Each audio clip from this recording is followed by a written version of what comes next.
Hello student, आज हम पढ़ेंगे चैप्टर नंबर 4। लास्ट यूनिट मैंने करा दी थी। मैंने आपको लास्ट में बताया था कि आपका फर्स्ट और सेकंड चैप्टर करा दिया है। थर्ड चैप्टर को हमने अभी स्किप कर दिया है क्योंकि जो थर्ड चैप्टर है वो आपका सेम फर्स्ट चैप्टर की तरह है, तो आप उसको थोड़ा सा रीड कर लेना। तो यहाँ पर आज हम पढ़ेंगे चैप्टर नंबर 4। चैप्टर नंबर 4 का नेम है product planning for international marketing या इंटरनेशनल मार्केट, यानी जो इंटरनेशनल मार्केट है उसके लिए हम प्रोडक्ट प्लानिंग किस तरह से करेंगे। देखिए, प्रोडक्ट प्लानिंग को करने से पहले हमें प्रोडक्ट का मीनिंग जानना ज़रूरी है कि प्रोडक्ट का मीनिंग होता क्या है। ठीक है, क्योंकि जब तक हम प्रोडक्ट का मीनिंग नहीं जानेंगे तब तक हम प्रोडक्ट प्लानिंग नहीं कर सकते। तो प्रोडक्ट का मीनिंग हम जान लेंगे। तो देखिए, यहाँ प्रोडक्ट का इन्होंने मीनिंग क्या दिया हुआ है। इन्होंने कहा हुआ है a product is a bundle of physical object services and symbolic particular expected to yield satisfaction or benefit its buyer। It mean simple way में क्या हो गया, देखिए यहाँ पे तो इन्होंने डेफिनेशन दे दी। यहाँ पर ये प्रोडक्ट का मीनिंग बता रहा है कि प्रोडक्ट क्या है, जो कंज्यूमर को सेटिस्फेक्शन प्रोवाइड करता है। एक फिजिकल एक्सिस्टेंस होता है जो कंज्यूमर को सर्विसेज प्रोवाइड करता है, उसका एक बंडल होता है, उसका एक ग्रुप होता है प्रोडक्ट। और सिंपल वे में हम प्रोडक्ट का अगर मीनिंग जानना चाहें तो प्रोडक्ट क्या होता है। प्रोडक्ट एक वो चीज़ है जो आपके कंज्यूमर को सर्विसेज प्रोवाइड कर रहा है। ठीक है, कंज्यूमर को सेटिस्फेक्शन प्रोवाइड कर रहा है। उसका फिजिकल एग्जिस्टेंस भी हो सकता है, उसका सोशल एग्जिस्टेंस भी हो सकता है। ठीक है, क्योंकि वो कंज्यूमर को सर्विस प्रोवाइड कर रहा है, कंज्यूमर को सेटिस्फेक्शन प्रोवाइड कर रहा है। ठीक है, तो वो सारा क्या है, हमारा प्रोडक्ट। ठीक है, और डेफिनेशन याद करनी होगी तो मैं यही कर दी होगी। A product is a bundle of physical object services and symbolic passion expected to yield satisfaction और बेनिफिट द बायर। तो इट मीन्स वही बात हमारे पास आ गई। तो ये हमारा क्या कहलाता है, प्रोडक्ट। ठीक है, या सिंपल में आप अपनी लैंग्वेज में देना चाहो तो अपनी लैंग्वेज में दे सकते हो कि प्रोडक्ट क्या है, जो कंज्यूमर को सेटिस्फेक्शन प्रोवाइड कर रहा है, कंज्यूमर को सर्विसेज प्रोवाइड कर रहा है। ठीक है, वो एक फिजिकल एग्जिस्टेंस होता है, उसका टेंजिबल भी हो सकता है और इनटेंजिबल भी। ठीक है, तो वो सारा हमारा किसके अंदर आएगा, प्रोडक्ट के अंदर। ठीक है, अब हम यहाँ पर पढ़ते हैं लेवल ऑफ प्रोडक्ट, कि प्रोडक्ट के कितने लेवल। देखिए, आपको पता है कि जो प्रोडक्ट होता है ना, वो हमारी मार्केटिंग का मेन बेस होता है, क्योंकि सब कुछ किस पर डिपेंड होता है, प्रोडक्ट पर डिपेंड होता है। जैसे प्रोडक्ट जब हम कंज्यूमर को सेल करेंगे तभी तो कंज्यूमर सेटिस्फाइड होगा। ठीक है, तो प्रोडक्ट हमारा मेन पॉइंट्स है। तो यहाँ में प्रोडक्ट के टाइप को पढ़ना है। तो जो फ्लिप कोटलर है उसने 3 टाइप के प्रोडक्ट बताए हैं। ठीक है, ये आपसे 2-2 नंबर के क्वेश्चन में भी कई बार पूछा जाता है, इंपॉर्टेंट है ये वाला। लेवल ऑफ प्रोडक्ट, या तो लेवल ऑफ प्रोडक्ट के नाम से आ सकता है आपका, या अलग से पूछा जा सकता है कोर प्रोडक्ट क्या होता है, एक्चुअल प्रोडक्ट क्या होता है, ऑगमेंटेड प्रोडक्ट क्या होता है। ये इस टाइप के क्वेश्चन आपके 2-2 मार्क्स में पूछे जा सकते हैं। ठीक है, तो देखिए फर्स्ट हम पढ़ते हैं कोर प्रोडक्ट। कोर प्रोडक्ट का मतलब होता है मेन प्रोडक्ट, हिंदी में इन्होंने दिया हुआ मुख्य उत्पाद। देखिए, मेन प्रोडक्ट क्या होता है, जो कंज्यूमर की मेन नीड को सेटिस्फाइड करता है। सिंपल से इसके नाम से क्लियर है। जो आपका कोर प्रोडक्ट है वो क्या करता है, कंज्यूमर की मेन नीड को सेटिस्फाइड करता है। वही प्रोडक्ट आपका कौन सा प्रोडक्ट होता है, कोर प्रोडक्ट। फॉर एग्जांपल यहाँ पर हमने देखो इसमें दिया भी हो, जैसे वॉशिंग मशीन। अब देखिए, आप खुद देखिए यहाँ पे वॉशिंग मशीन का काम क्या होता है, कपड़े धोना। तो कंज्यूमर की बेसिक नीड क्या हो गई, मेन नीड क्या हो गई, कपड़े धोना। तो वो हमारा कौन सा होगा, कोर प्रोडक्ट। ठीक है, यानी मेन नीड है वॉशिंग मशीन, वॉशिंग मशीन का मेन काम क्या है, कपड़े की धुलाई करना। तो वो कंज्यूमर की इस नीड को सेटिस्फाइड करेगा, तो वो आपका कौन सा प्रोडक्ट होगा, कोर प्रोडक्ट। ठीक है, सिंपल है, बाकी इसमें आप अपने आप भी लिख सकते हैं। देन आता है आपका एक्चुअल प्रोडक्ट। देखिए, एक्चुअल प्रोडक्ट क्या होता है, कोर प्रोडक्ट से थोड़ा एक्सटेंड होता है। ठीक है, एक्सटेंड का मतलब हम कह सकते हैं कि कोर प्रोडक्ट्स में कुछ एक्स्ट्रा बेनिफिट देना है। ठीक है, जैसे उन्होंने दे रखा है extended version of core product, यानी जो कोर प्रोडक्ट का एक्सटेंडेड वर्जन होता है, यानी कोर प्रोडक्ट में कुछ इंप्रूवमेंट किया है, देन वो क्या बन जाएगा, आपका एक्चुअल प्रोडक्ट। जैसे यहाँ हम एग्जांपल ले सकते हैं कि जो कोर प्रोडक्ट है वो केवल बेसिक नीड को सेटिस्फाइड कर रहा है। जैसे वॉशिंग मशीन का हमने एग्जांपल लिया, तो वॉशिंग मशीन केवल बेसिक नीड को सेटिस्फाइड कर रही है, और बेसिक नीड हमारे पास क्या है, कपड़े की धुलाई करना। अब आते हैं जो आपका आता है एक्चुअल प्रोडक्ट। एक्चुअल प्रोडक्ट में मैंने कहा क्या, एक्सटेंडेड सर्विसेज प्रोवाइड कर रहे हैं आपको। जैसे प्रोडक्ट की इमेज हो गई, उसकी स्टाइल हो गई, उसकी डिज़ाइन हो गई, उसकी क्वालिटी हो गई, वो सारा आपका किस में आ जाएगा, एक्चुअल प्रोडक्ट में। एग्जांपल आपका वही रहेगा क्या, वॉशिंग मशीन। अब देखिए, हमारी मेन नीड तो क्या थी, वॉशिंग मशीन, कपड़े की धुलाई करो, तो कोर हो गया। हम सोचते हैं कि वॉशिंग मशीन स्टाइलिस्ट भी हो, ऑटोमेटिक हो, डिज़ाइनर हो, उसकी बेटर क्वालिटी हो, देन वो किस में आ जाएगी, आपके एक्चुअल प्रोडक्ट में।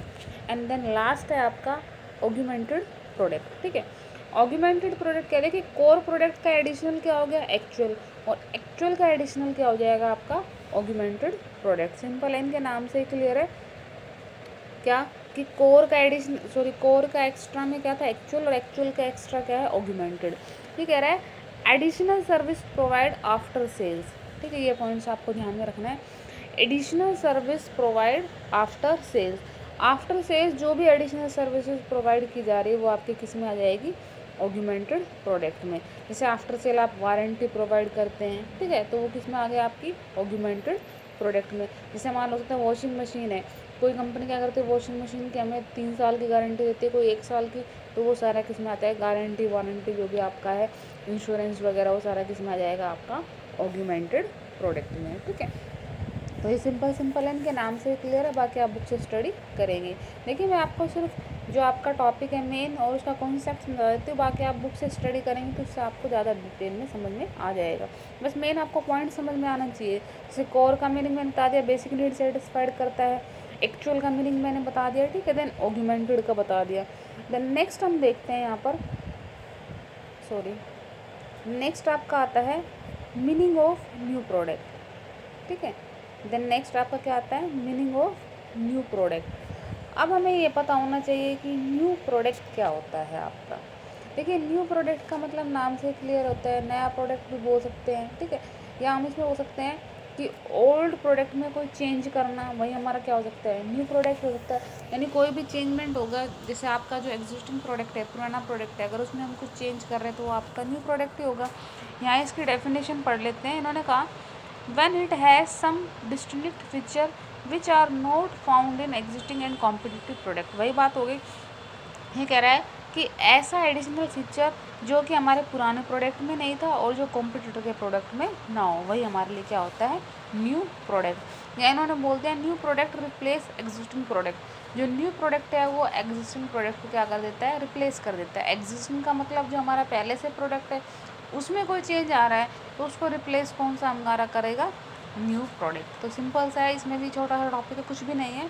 ये आज का भी टॉपिक मैंने छोटा ही लिया है, तो पहले आपका मेन छोटा छोटा टॉपिक कराए थे जो फिर मेन टॉपिक आएगा, क्योंकि आपके चैप्टर का नाम तो प्रोडक्ट प्लानिंग है, तो मेन आपका जो टॉपिक होगा वो क्या होगा प्रोडक्ट प्लानिंग। लेकिन प्रोडक्ट की प्लानिंग करने से पहले हमें प्रोडक्ट के मीनिंग, प्रोडक्ट के टाइप, प्रोडक्ट की क्लासिफिकेशन को जानना होगा कि क्या क्या प्रोडक्ट का मीनिंग होता है, क्या क्या प्रोडक्ट का टाइप हो सकता है, क्या क्या प्रोडक्ट की क्लासिफिकेशन हो सकती है। ठीक है, तो देखिए यहाँ छोटे छोटे टॉपिक है, यहाँ हम स्टडी करते हैं। फर्स्ट इन्होंने दे रखा है original product which are unique and innovative. First हम न्यू प्रोडक्ट में किसको इंक्लूड कर सकते हैं original product which are unique and innovative. ऐसा ओरिजिनल प्रोडक्ट जो हमारा यूनिक भी है और इनोवेटिव भी है। जैसे इन्होंने बोला base on new technology have unique feature, वो प्रोडक्ट जो नई टेक्नोलॉजी पे बेस है और जिसमें कुछ न्यू फीचर्स हैं, जैसे हमारे स्मार्टफोन आ गए, एलईडी वगैरह आ गए, ठीक है, तो ये सारे किस में आते हैं आपके न्यू प्रोडक्ट में या मोस्ट न्यू टेक्नोलॉजी में। सेकंड आपका कह रहा है replacement product for existing product, वर्तमान उत्पाद के प्रतिस्थापित उत्पाद। ठीक है, या हम बोल सकते हैं कि जो एग्जिस्टिंग प्रोडक्ट है उसमें कुछ चेंज कर दिया, उसको रिप्लेस कर दिया, ठीक है, तो वो आ सकता है। जैसे इसमें सिंपल सा आप एग्जांपल ले सकते हैं, उन्होंने जैसे बोला था new version of existing product, जो आपका एग्जिस्टिंग प्रोडक्ट है उसके न्यू वर्जन को हम क्या कह सकते हैं replacement product of existing product. जैसे न्यू वर्जन का मतलब हम यहाँ ले सकते हैं कि एग्जिस्टिंग प्रोडक्ट तो आपका ख़त्म हो गया और एक नया प्रोडक्ट मार्केट में आ गया।